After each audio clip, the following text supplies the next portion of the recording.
Bismillahirrahmanirrahim. Dear students, today we will be covering anticipation and interaction between genes and environment. So anticipation is a genetic phenomena in which genetic trait becomes more strongly expressed or is expressed at an earlier age as it is passed from one generation to the next generation. So in the early years of 19th century, several physicians observed that patients with moderate to severe myotonic dystrophy, this is a muscle disease and it is called by an autosomal dominant allele, and the patients of this disease had ancestors who were having only mild symptoms of the disease. So when physicians observed these conditions, variable patterns of these conditions in the myotonic dystrophy disease, they gave a new concept of anticipation. But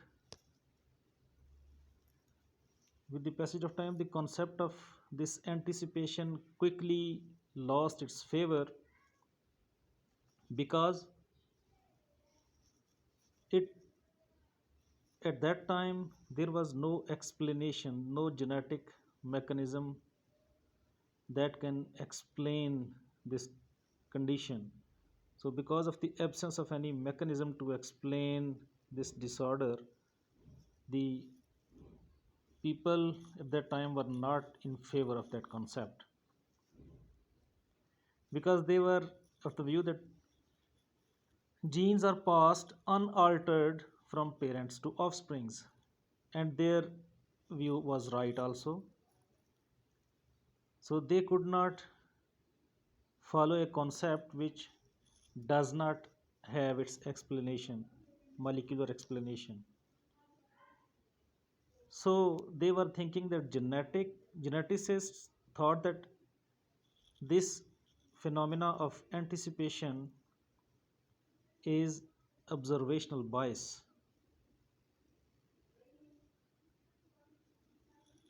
But when the technology was growing and new research techniques are established, so this phenomena of anticipation was re-established as a legitimate genetic phenomena. So the mutations causing myotonic dystrophy consist of an unstable region of DNA, and that unstable region of DNA, it can increase or decrease in size, and as the gene is passed from generation to generation, its size decreases or increases.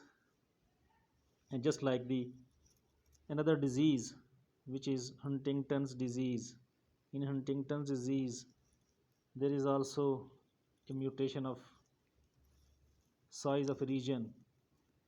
So the age of the onset and the severity of the disease both are correlated with the size of the unstable DNA.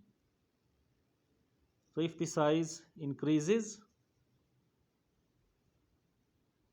through the generations, it causes anticipation, and anticipation is severity of the disease and early onset of the disease.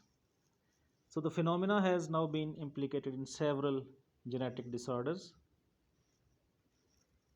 There is a list of disorders in which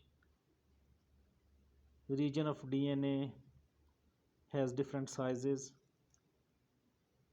We have already discussed Huntington's disease, in which a number of CAG repeat repeats are decreased or increased.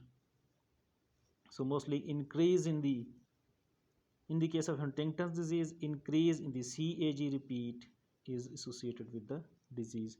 As you can see that in the normal range it has 9 to 37 repeats of CAG, but in the disease more than 37 repeats are present.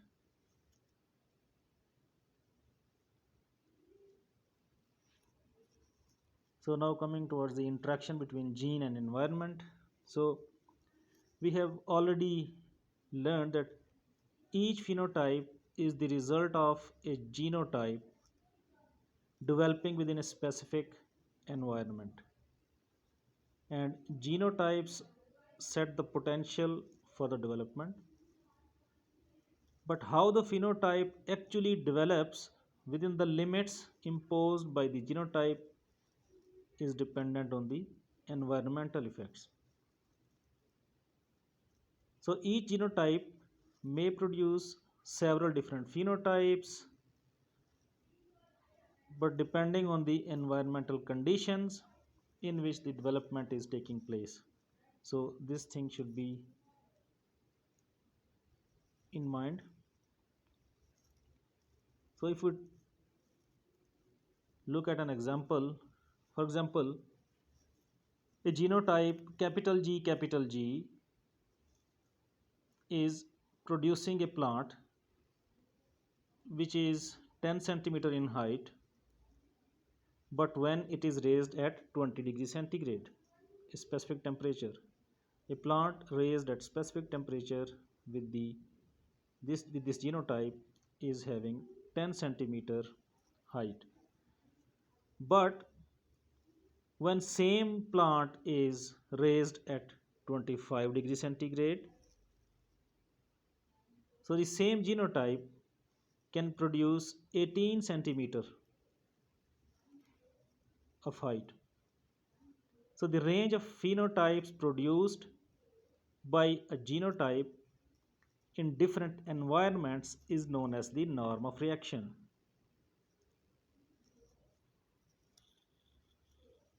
So norm of reaction is a new concept which we have learned in our lectures. So keep in mind through when we will be going through the next lectures also.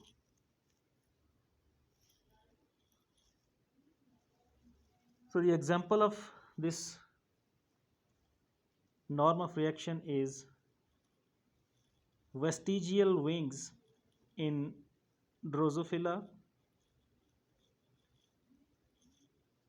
Drosophila is a fruit fly, and you can look at the figure. When temperature is 18 degrees centigrade, fly is having very small wings, but when the same genotype is raised at more than 18 degrees centigrade and almost at the 31 degrees centigrade, so same genotype is giving normal wings, although the genotype is having both mutant alleles in the case of males as well as in females, but the wings are normal. So temperature is having the effect on the phenotype of the fly. Same genotype is giving two different phenotypes at different temperatures.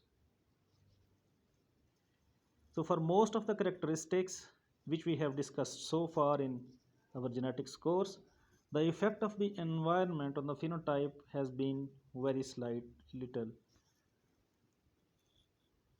For example, in Mendel's peas with genotype small y,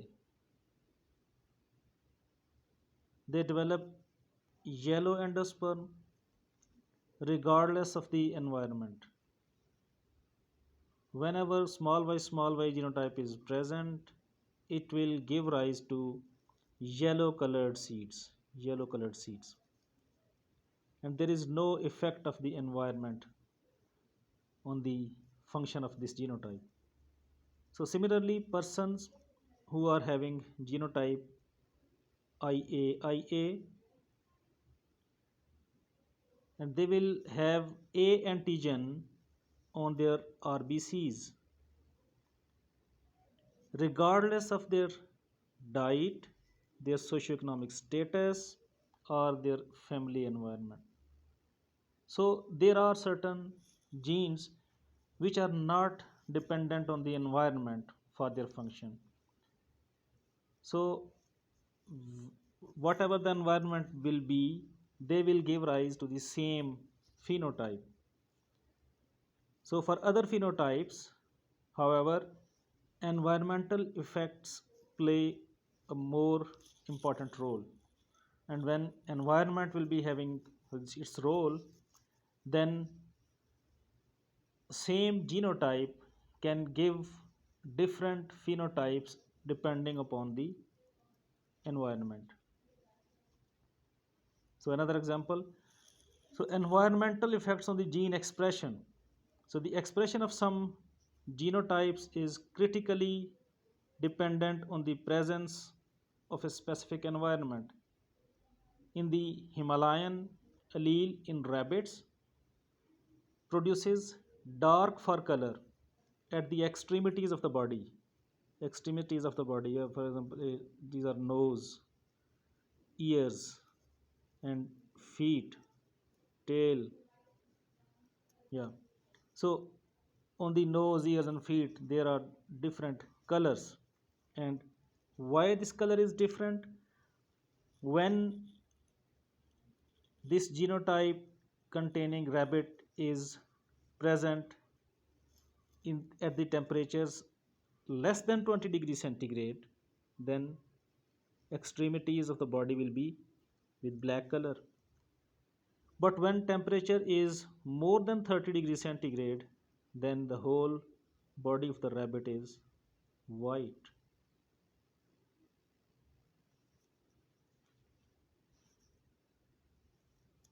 So the dark pigment is only developing when temperature is less than 25 degrees centigrade. And if rabbit is raised at more 30 degrees centigrade, then no dark color or no dark patches will develop. So the expression of the Himalayan allele is thus temperature dependent. So the allele which is coding the black color of the extremities in rabbit, it is dependent on the temperature. So an enzyme that is necessary for the production of dark pigment is inactivated at the higher temperatures. So the pigment is normally restricted to the nose, feet, and ears of the Himalayan rabbit. So because the animal's core body temperature is normally above 25 degrees centigrade, and the enzyme is only functional in the cells of the relatively cool extremities. So mostly extremities have less temperature than the rest of the body. So where the temperature is less, that allele is functional. But where the temperature is more than 25 degrees centigrade, then rabbit will be with white color, white fur color. So the Himalayan allele is an example of a temperature sensitive allele. An allele whose product is functional only at certain temperature. So there are some other examples. Sometimes types of albinism in plants is also temperature dependent, and its example is in the barley plant. An autosomal recessive allele is inhibiting the chlorophyll production, and because of the inhibition of chlorophyll production, albinism is present in the plants. But this albinism will be present when the plant is growing below 7 degrees centigrade. So allele for albinism is also temperature dependent, and when plants are growing below 7 degrees centigrade, albinism is present. But when temperature is above 18 degrees centigrade, a plant which is even homozygous for the albinism allele will develop into a normal chlorophyll producing plant, and it will be green in color. So same allele is working differently at both temperatures. So if temperature is very less, then allele is functional, but when temperature is more, then the same allele will be inactive, and there will be no production of the chlorophyll. There will be production of the chlorophyll, and plant will be green in color. So Drosophila melanogaster homozygous for the autosomal mutation vestigial. We have just seen in previous slide the example of the Drosophila vestigial wings. So greatly reduced wings are developed at 25 degrees centigrade, but wings near normal size are developed at higher temperature near 31 degrees centigrade.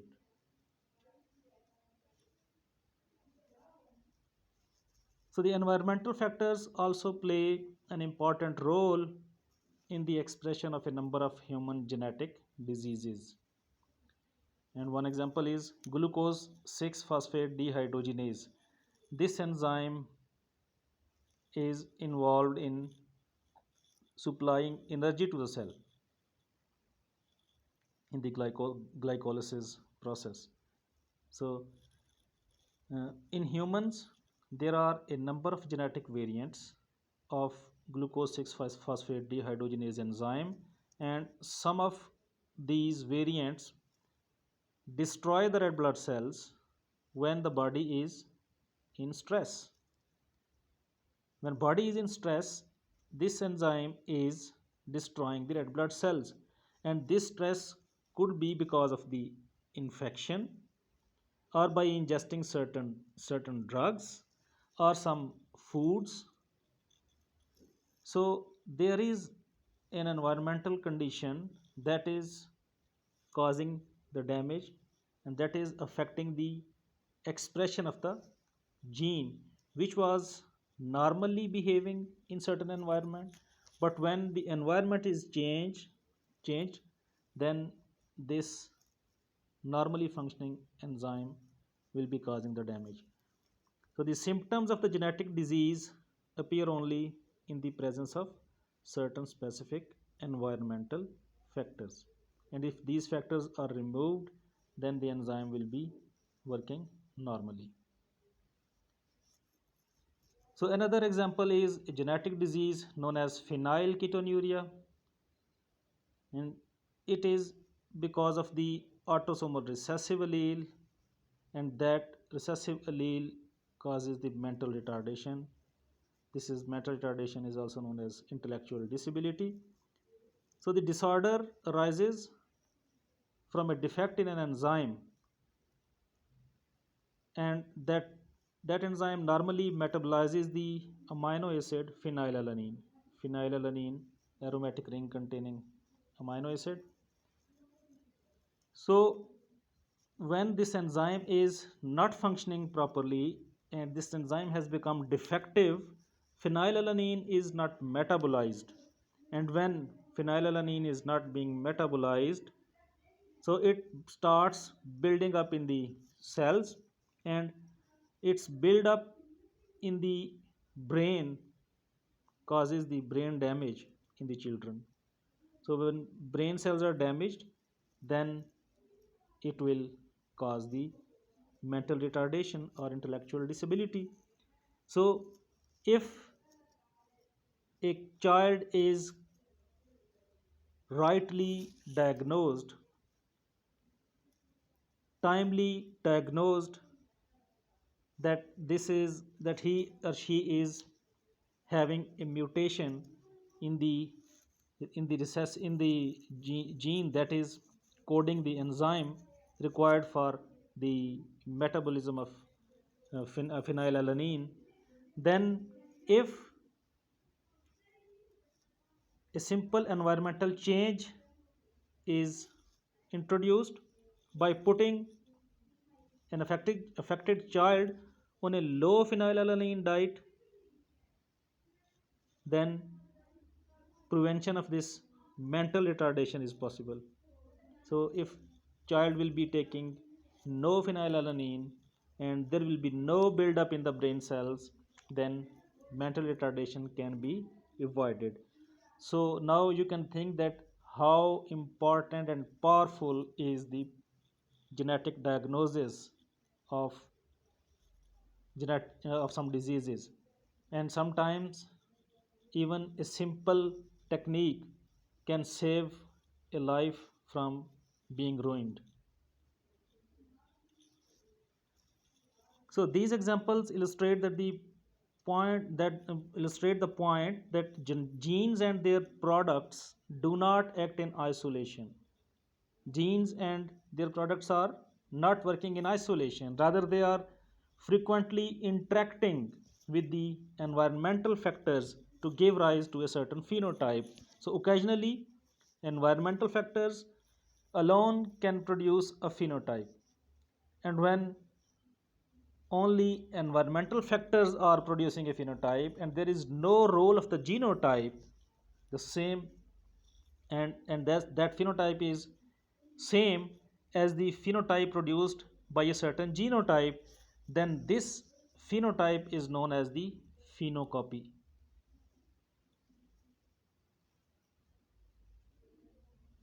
Phenocopy phenocopy is that when a phenotype is produced by an environmental factor and that phenotype is exactly the same as produced by a certain genotype. So this phenomena or this type is known as the phenocopy.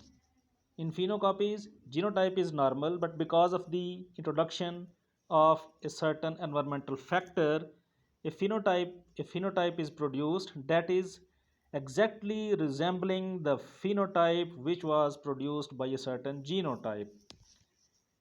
So there is an example of phenocopy in fruit flies. So autosomal recessive mutation I-less produces the greatly reduced eyes, and the I-less phenotype in fruit flies can also be produced by exposing the larvae of normal flies to the sodium metaborate. So in the presence of sodium metaborate, eyes will be just like eyeless and greatly reduced sized eyes, but there is no genotype. So this phenomenon, this thing is known as the phenocopy. So the inheritance of continuous characters. So far in our course, we have dealt with mostly the characteristics that have only a few distinct phenotypes. And there are certain examples. For example, in Mendel's pea plants, we were looking at the seeds, and seeds were either smooth, they were wrinkled, or they were yellow or of green color. And when we were looking at the example of coat color in dogs, in the case of Labrador retrievers, there were three colors: black, brown, and yellow. And similarly, blood types in humans, so there are only four distinct types: blood group A, blood group B, blood group AB, or blood group O. So these are only few distinct phenotypes that can be easily distinguished from one another. So such characteristics which have a few easily distinguished phenotypes are known as the discontinuous characters. So keep in mind, when there are distinct phenotypes that can be easily distinguished, then those traits are discontinuous traits, discontinuous characteristics. So not all the characteristics are discontinuous. There are many types of characteristics, there are many traits which are not discontinuous. And example for one such example is in humans. Human height is an example of such a character, and people do not come in just a few distinct heights but rather display a continuum of heights. And indeed, there are so many possible phenotypes of human height that we must use a measurement to describe. We need a measurement. If we are not measuring, we are not sure what is the height of a person. So, characteristics that exhibit a continuous distribution of phenotypes are termed as continuous characters. So, because such characters have many possible phenotypes and must be described in quantitative terms, continuous characteristics are also known as the continuous quantitative characteristics. So, continuous characteristics are also known as quantitative characteristics because we are having some quantity to describe those phenotypes. Otherwise, we cannot distinguish between heights, and we for the exact measurement we need some method. We need some other thing to measure that quantity. So these are quantitative characteristics. And for the quantitative characteristics, there might be multiple genes, multiple alleles involved, and along with these multiple genes and alleles, there is a role of environment also. So continuous characteristics frequently arise because genes at many loci interact to produce the phenotype. So when a single locus with two alleles codes for characteristics, there are three genotypes possible. For example, capital A, capital A, capital A, small a, and small a, small a. But when two loci, each with two alleles are present, so there are 3 raised to the power 2 genotypes possible. So when the number of loci are increasing, number of possible genotypes are increasing. So the number of genotypes coding for a characteristic can be calculated by this term 3 raised to the power n, where n equals the number of loci with two alleles that are influencing the characteristic. So if you know number of loci, then you can easily calculate the possibility of genotypes, how many genotypes will be present. So for example, when a characteristic is determined by 8 loci and each locus has 2 alleles, there are 3 raised to the power 8 number of genotypes, and you can see that when number of gene has come to 8, there are more than 6500 genotypes possible. So if each genotype produces a different phenotype, many phenotypes will be possible, and the slight difference between the phenotypes will be indistinguishable, because we have in the case of this example, we have more than 6000 different genotypes and different phenotypes. Then we will not be able to distinguish those phenotypes because there is some difference between the genotypes and between the phenotypes, but visually we cannot make the difference. And for looking at the difference, we need certain measurements, as in the case of human height, and then the characteristics will appear continuous. And characteristics that are encoded by genes at many loci are known as polygenic characteristics.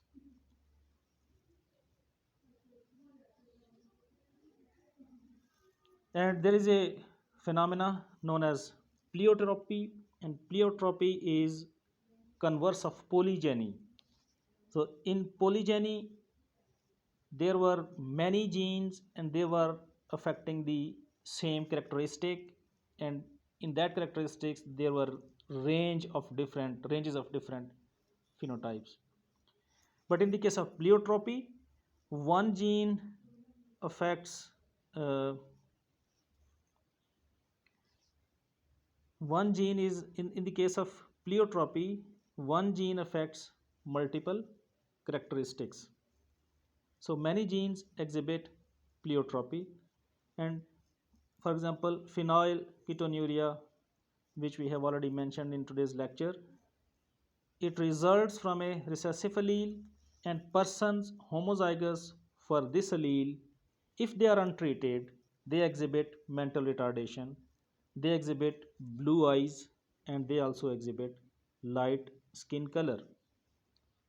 So pleiotropy is exactly the opposite of polygyny. So phenotypes of continuous characteristics are also influenced by the environmental factors. So each genotype is capable of producing a range of phenotype, and it has a relatively broad norm of reaction. So in this situation, the particular phenotype that results depends on both the genotype and the environmental condition in which the genotype is developing. So for example, there may be only three genotypes coding for a characteristic, but because each genotype has a broad norm of reaction, the phenotype of the characteristic exhibit a continuous distribution. And many continuous characteristics are both polygenic and influenced by environmental factors. And such characteristics are known as the multifactorial characteristics, because many factors are helping to determine the phenotype. So when multiple genes are involved and multiple environmental factors are involved, then that trait or that characteristic is known as the multifactorial characteristic. So the inheritance of continuous characteristics may appear to be complex, but the alleles at each locus for Mendel's principles and are inherited in the same way as alleles coding for the simple discontinuous characteristics. So this is a very important thing to keep in mind, that even in the case of continuous characteristics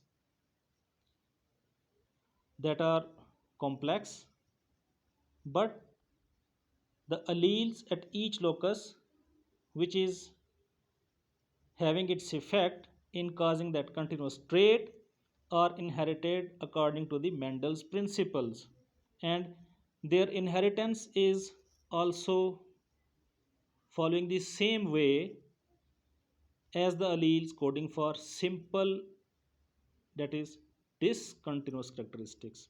So inheritance of alleles at a single locus is same as in the case of discontinuous characteristics, but the complete picture of the continuous characteristic is taken when all the genes are having an effect and they are giving rise to the same phenotype. Not same phenotype, different phenotypes. So this thing should be very clear in mind. Although there are some delicate differences, but by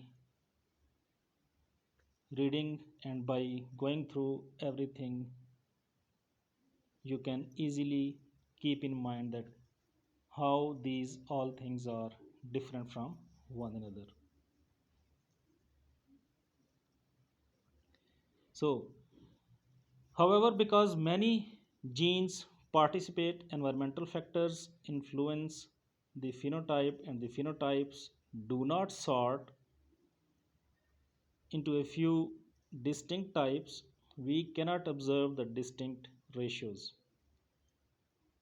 In the case of these continuous characteristics, we are unable to sort the phenotypes into distinct types. So we cannot observe distinct ratios which we were observing in the case of Mendelian characteristics and in the case of epistatic interactions or in the case of other simple interactions. So we are unable to have those ratios in the case of continuous characteristics. So in those cases we were allowed to use those ratios to interpret the genetic basis of the discontinuous characteristics. In the case of continuous characteristics, in the absence of all those ratios, what we can do then?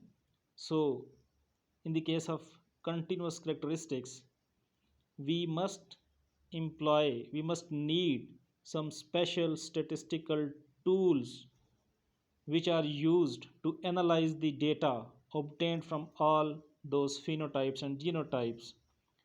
And when we use those different statistical tests, then we can easily get the genetic basis, how genetic bases are working, and how genes are interacting with one another in a whole complex of different number of genotypes and phenotypes. So statistical tests are very important, but we will be covering all some of those statistical tools when we will be looking at the population genetics and quantitative genetics. So up till now you must keep in mind that we need some statistical tools to analyze continuous characteristics, and that we will be covering in our next lectures in detail. So today's lecture is now completed. So see you in the online session inshallah. So thank you.